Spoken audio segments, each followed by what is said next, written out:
geldiniz tekrar. Nasılsınız? Teşekkürler.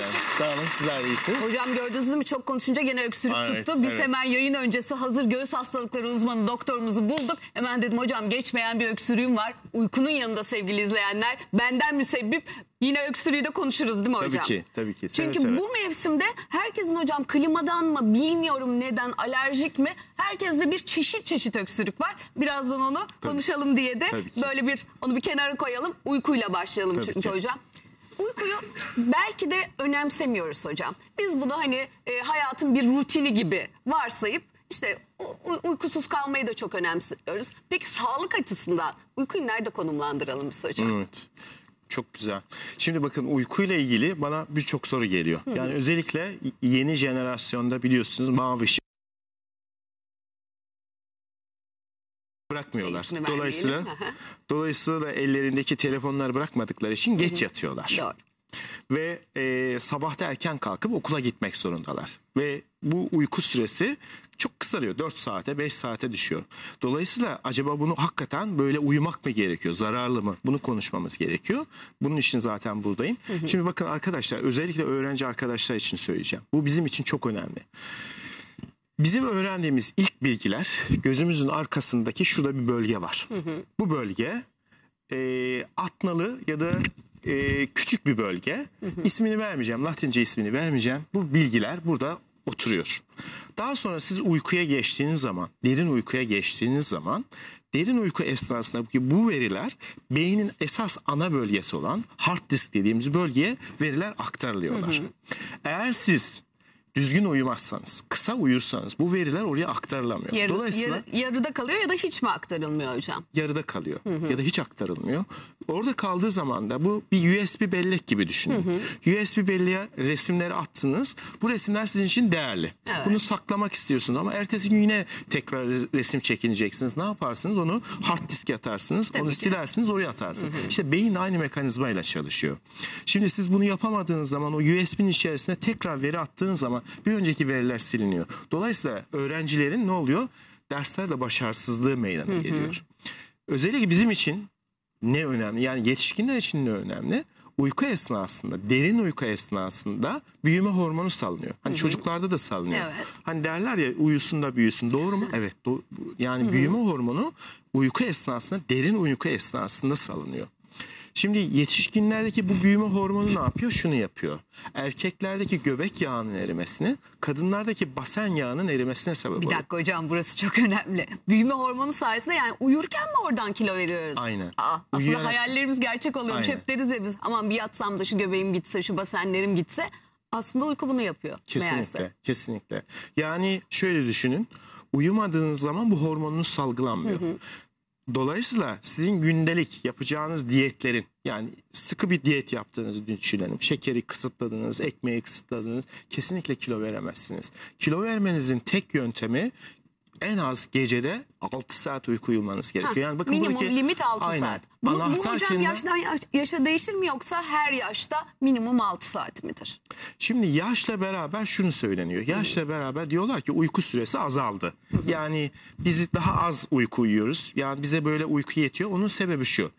Emekli oluyor insanlar ya da gündelik hayattan çekinmeye başlıyorlar. Ne yapıyorlar? Evde kalıyorlar. Evde kaldıkları zaman da ister istemez kısa kestirmeler yapıyorlar, şekerlemeler yapıyorlar. Bu gün içerisindeki şekerlemeler gece uykusunun azalmasına sebep oluyor. Aslında herkes için 6 saatin altına kesinlikle uykunun düşmemesi gerekiyor. Minimum 8 saat uyku uyunması gerekiyor. Yani 8 saat ideal. Hadi ortası olsun 7 saat ama 6 saatin altına düştüğünüz zaman. Onunla ilgili görsel hazırlamadım ama dünya üzerinde yapılmış büyük çalışmalar var. Farelerde yapılmış çalışmalar var. Bakın farelerde yapılan çalışmalarda 2 grup fare alınıyor. Farelerin bir grubunun uyumasına imkan veriliyor. Bir grubunun ise uyumasına imkan verilmiyor. Bir ay sonra o uyumayan farelerin %80'inde kanser gelişiyor. O kadar. Tabii ki o kadar yüksek. Ve daha sonra bu kanser gelişen farelerde bunları da ikiye ayırıyorlar. Diyorlar ki biz bunlara diyorlar kemoterapi vereceğiz. Yani bu kanser gelişmiş fareler. O 2 gruptan da uyumayanlar kemoterapi alanlarda fayda olmuyor. Ama uyuyan grupta kemoterapi fayda görüyor. İlaç bile fayda etmiyor yani uyumayan ilaç bile fayda bakınca. etmiyor. Dolayısıyla bakın ne için gerekliymiş uyku? Bir kere kanser açısından, Yani kanser olursunuz çok iddialı bir kelime. Bu kadar iddialı konuşmak istemiyorum ama kanser açısından çok önemli bir. İkincisi öğrencilerin öğrenme sorunları açısından çok önemli. Yani arkadaşlar eğer uyumazsanız kesinlikle ertesi gün o bilgiler sizin kafanızda kalmaz. Yani ben de hocalık yapıyorum. Öğrenciler mesela o gece uyumadan geliyorlar. Sabaha kadar ders çalışmış oluyorlar. Oysa ki o bellek, o veriler nerede kalıyor? Ön bellekte kalıyor. Siz uyumadan geldiğiniz zaman o verilerin hepsi silinip gidiyor. Aktarılmıyor aslında. Bir de çok daha enteresan bir şey var. Uyumayan çocuklarda özellikle bu mavi ışık yani televizyon, ne bileyim bilgisayar, telefonlar gibi maruz kalan çocuklarda beyinde bir madde var. Girelin dediğimiz bir madde var. Bizim karbonhidrata ve abur cubura olan ilgimizi artırıyor. Eğer bu çocuklar uyumayacak olursa bu beyindeki bu madde artıyor. Bunu nasıl anlayabiliriz? Gece yemeleri de başlıyor değil mi? Evet, nereden anlayabiliriz? Mesela siz gece saat 12'de uyumadınız ve acıktınız. Bir film seyrediyorsunuz. Siz kalkıp salata mı yersiniz? Yoksa bir dondurmayı mı tercih edersiniz? İşte dondurmayı tercih ettiren şey bizim beynimizdeki bu hormon. Bu hormon salgılandığı zaman bakın çocuklarda iki şey yapmış. Bu gösterilmiş. Bir tanesi çocuklar hem velilerine karşı hem de öğretmenlerine karşı isyankar oluyor, bu bir. İkincisi okulların kantinlerinden abur cubur tüketiyorlar. Bunların hepsi de girelinden dolayı. Dolayısıyla bakın hem Uyku kanser açısından önemli. Ne kadar önemli şeyler sebep oluyor. Aynen. Hem bunun ötesinde çocukların abur cubur tüketip kilo alması açısından hem bizim kendimizin kilolu olması açısından son derece önemli. Dolayısıyla uyku sağlığı çok çok önemli. Evet, mesela şimdi uyku var. Bazen 8 saat evet belki süre olarak uyuyor gibi gözüküyoruz ama bölük pörçük bir uyku. Yani uyanıyoruz 10 dakika sonra bir daha yatıyoruz, tekrar kalkıyoruz. Yani kalitesiz bir uyku. O zaman aynı verimi veriyor mu hocam? Yok, vermiyor. Bakın. Non-stop hiç durmadan bir 8 saatlik uykudan bahsediyoruz herhalde. Yani uykuyu şöyle bir şey yapalım, bir benzetme yapalım. Bakın bir araba düşünün. Arabayla buradan kalktınız, bir 400 kilometrelik yol gideceksiniz.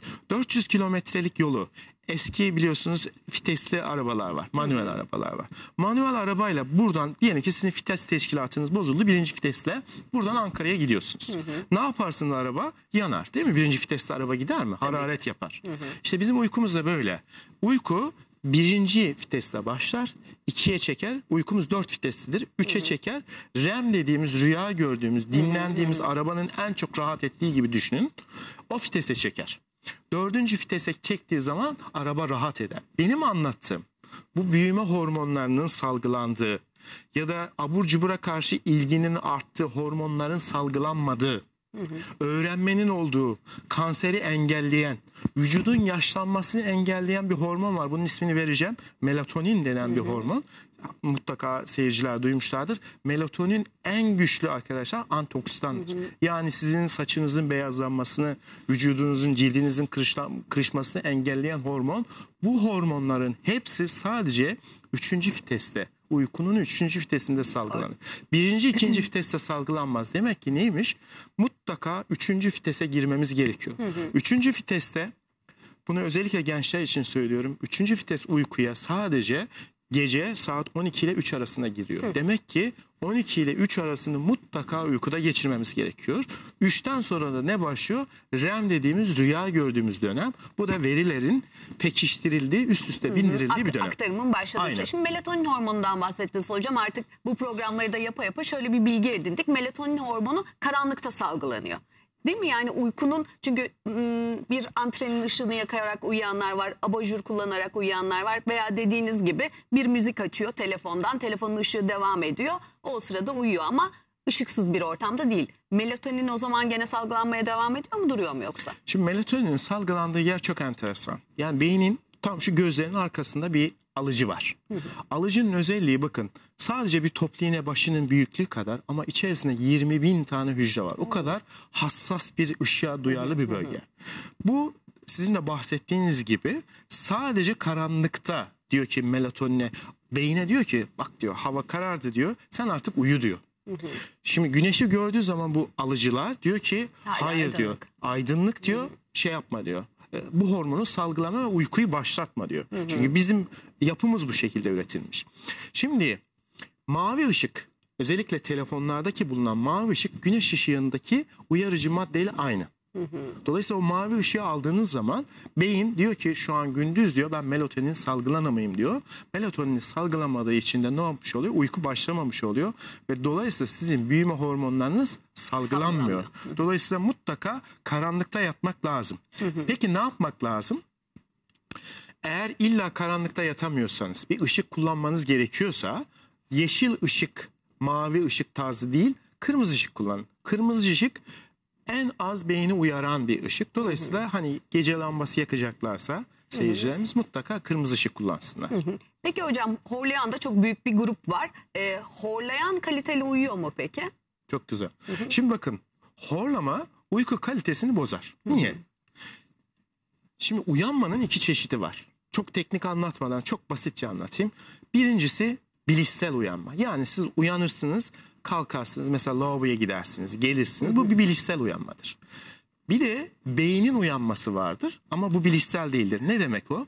Yani vitesli bir arabadan bahsettik ya. Sizin 4. vitesteyken birdenbire 1. vitese takıyor olmanız, bu da uyanmadır. Şimdi başladınız siz uyumaya. 3. vitese taktınız. REM'e geldiniz, dinleneceksiniz, beyin rahat edecek, rüya göreceksiniz, başlıyorsunuz diş gıcırdatmaya. Ya da başlıyorsunuz horlamaya. Başlıyorsunuz mesela iç çekmeye, iç çekiyorsunuz. Ya da şu an çok revaçlı olan bir şey mesela uykuda tıkanma sendromu. Uyku apne, evet, uyku apne sendromu. Bu olduğu zaman veyahut da bütün gün, bütün gece sabaha kadar mesela şöyle göstereyim. Ayaklarını bu şekilde sallayanlar var. Huzursuz bakın, bacak sendromu. Aynen. Huzursuz bacağın bir değişiği. Kameralar görüyor mu? Görüyoruz Sabaha hocam. kadar sanki böyle pedala basıyormuş yine. Bunun adına periyodik bacak hareketleri diyor. Kişinin haberi yoktur. Yani sabaha kadar siz ayağınızı hareket ettiriyorsunuz. Haberiniz yok. Bunlar ne yapıyor? Beyni erken fazlara çekiyor. Dolayısıyla siz 3. uykuya giremediğiniz için derin uykuya melatonin salgılanamıyor. Melatonin ne dedik? En güçlü antioksidan. Bu antioksidandan geri kalmış oluyorsunuz. Dolayısıyla ne oluyor? Kendi yaşıtlarınıza göre daha erken yaşlanıyorsunuz. Bir tane çalışma söyleyeyim. Mesela sadece bir yıl 6 saatten az uyuyan insanlarla 8 saat uyuyan insanları kıyas yaptıkları zaman, vücutlarının çalışmalarına baktıkları zaman 10 sene daha yaşlı olmuş bu gruptakiler. 6 saatin altında uyuyanlar. Dolayısıyla 6 saatin altına kesinlikle düşmeyin. 12'den önce mutlaka uyuyun. Uykunuzu düzenli hale getirin.